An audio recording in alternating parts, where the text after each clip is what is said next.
I think there's some rocks. There may be a rock or two here. Okay, so we're going to go left.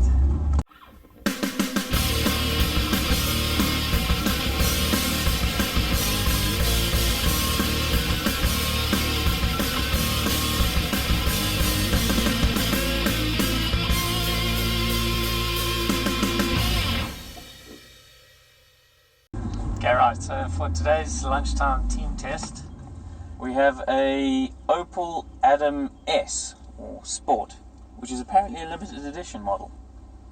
Apparently. It's got the same 1.4 litre turbo that we had in the Corsa Sport of the other day, but there are a few key differences. Mostly it's around the looks and the feel of the car. I find the Adam is much more premium feeling than the Corsa. Yeah, I'd agree with that. And it can out-drag a Polo. You would hope so. Standard Polo. Yeah, so it feels nice, really nice inside here. I've so far really enjoyed driving it for the few days that we've had it. Like the Corsa Sport, it might be sporty and hangs on through the corners, but it's also fairly comfortable. Fairly, I mean, it's not as comfortable as the Corsa Sport was. You reckon? No, I think this is less comfortable. Alright. But it looks to me low to the ground. The wheels are pretty big. Yeah. That's just an impression. Personally, I don't notice it being more uncomfortable, but that's because I've been driving it. Not really. Yeah.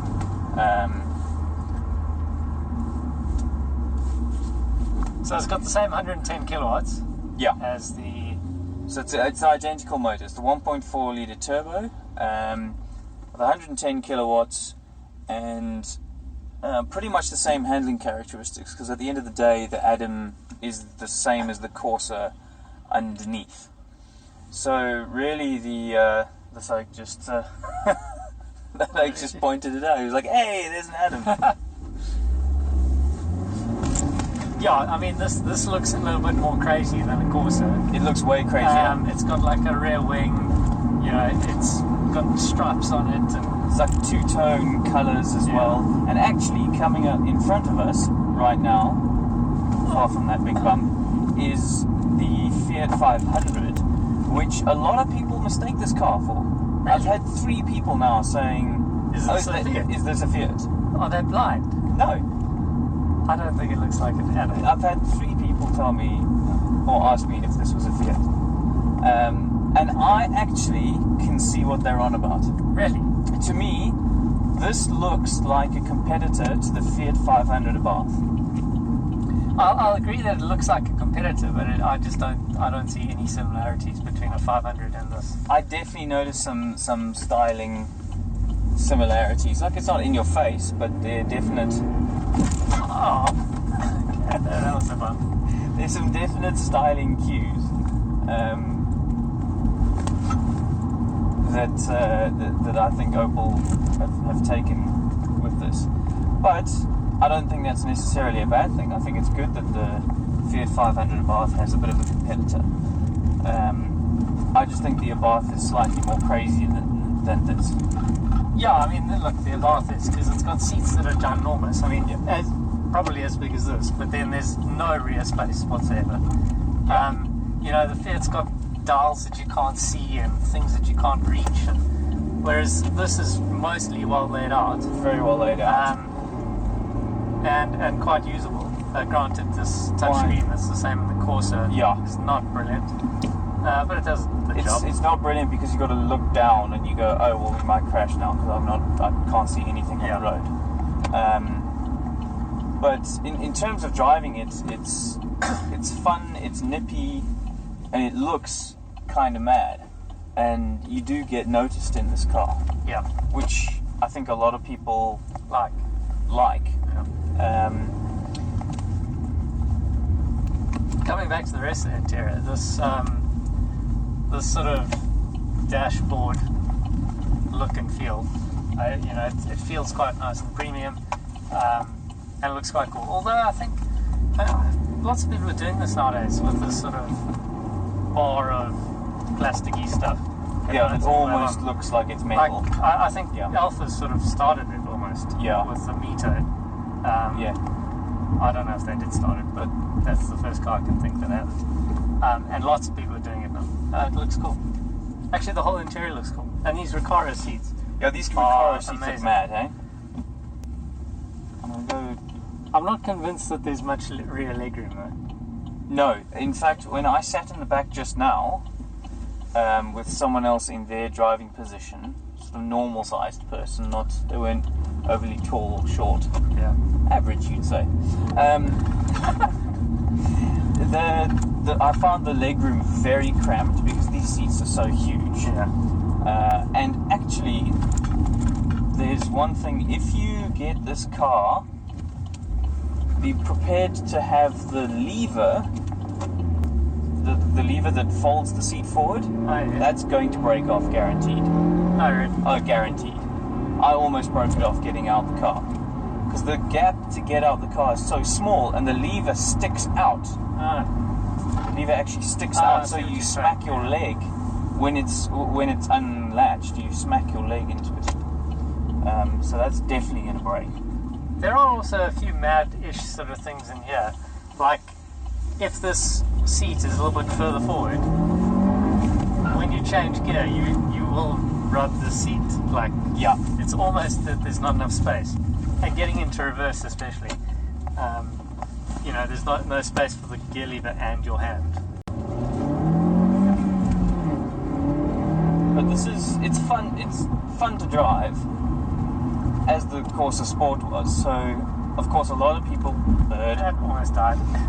A lot of people will question, do I get the Corsa Sport or do I get the Opel Adam S? The only reason you'd get an Adam S is because you want to look a bit different. Because as we found out, this is 330,000 Rand, whereas the Corsa Sport is 250. And you're getting a less practical, less comfortable car for, what's that, 80 grand more. Yeah. Just so that you can look a bit more crazy. Although, to be fair, the Corsa Sport we had did not have things like climate control, which this does have. That is quite true. So this does have a couple of things that the Corsa Sport didn't have. Not a lot, not 80 grand's worth. No, not 80 and grand. you've got a traction control button instead of a city steering button. That's quite a big one, yeah. Which is a big one for me. Yeah. And I will say, I've had more fun in this than the Corsa Sport, and yet they're effectively the same car. And it's all down to the looks of the car. It's like the seats and the way the car looks when you get it. You jump in the car and it just looks crazy. You're like, hey, this will be quite fun. Yeah. So I have actually had more fun. I just don't know if I could justify the price tag. Okay, so getting back to the features that this has in comparison to the Corsa Sport, this also has nice things like tire pressure sensors. It's got eco readings because of the as well. Eco mode. It's got an eco mode. Corsa has an eco mode, but I didn't see that it had an eco readout.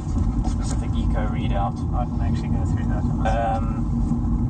And this is on larger wheels. Yeah.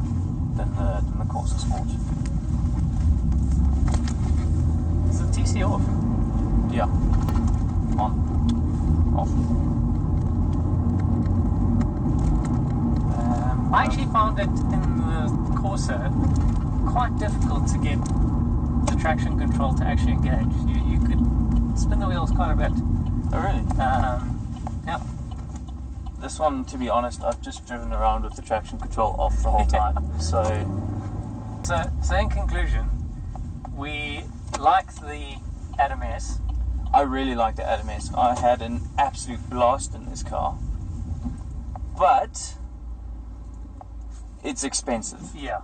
I mean, I think that's probably its worst enemy, is that the Corsa Sport exists. Yes. Which, as we said, is 80,000 Rand less, comes with most of the same stuff. is virtually the same to drive. Yeah. The only difference is it doesn't look quite as cool. Yeah. So it's whether or not looking cool is worth 80 grand to you in an Opel. Yeah.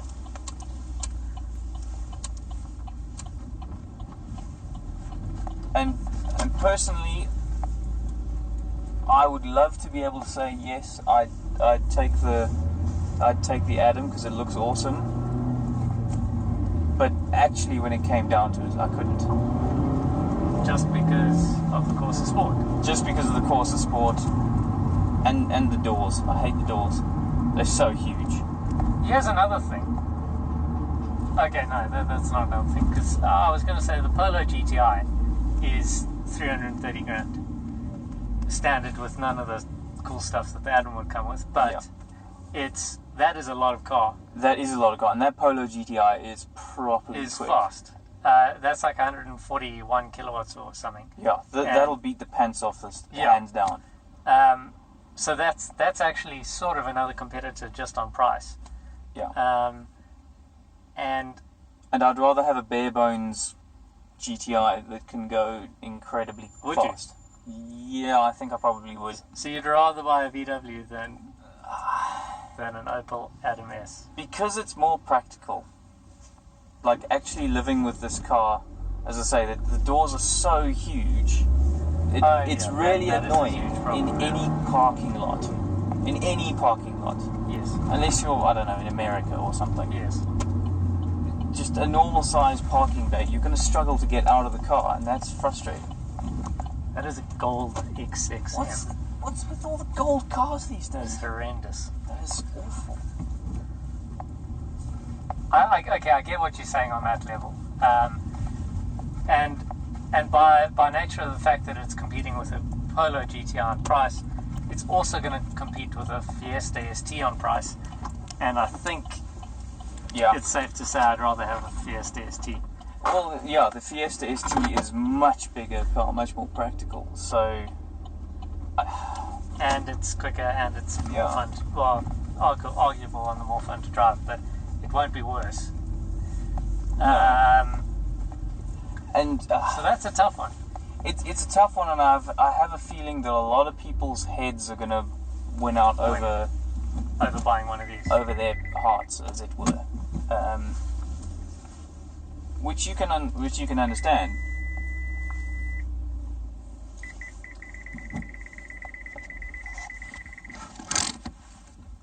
Yeah. So for me, the Opel Adam is a really nice car and great fun to live with. But if it's your only car, you might have to look elsewhere.